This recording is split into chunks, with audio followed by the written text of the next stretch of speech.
Jaklie update. And during taping na My Father's Wife, may nagpa-picture pa nga kay Kylie. At sa IG story ni Jak, ay off-cam nila ni Kylie. Ayan o. Hi. Isip yung bati lang o. Hi. Nasang chemistry ng dalawa eh.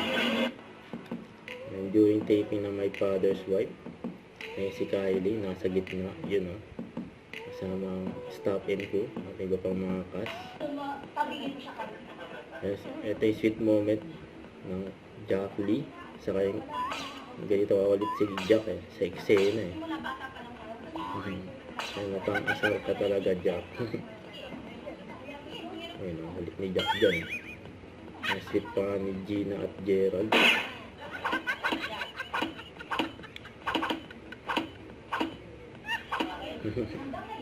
Ayaw mo sa kanya. Nagugulo sa eksena si Jak. Ito pa yung mga ganap ni Jak. Ayan, closing time, kasama niya yung mga friends niya sa Wheeltech.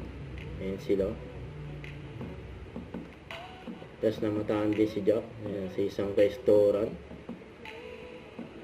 sa Ayala Mall ng Manila Bay. Don't forget to subscribe, click the notification bell for more update. This is with Shorty Action Vlog. Stay tuned for more videos. See ya.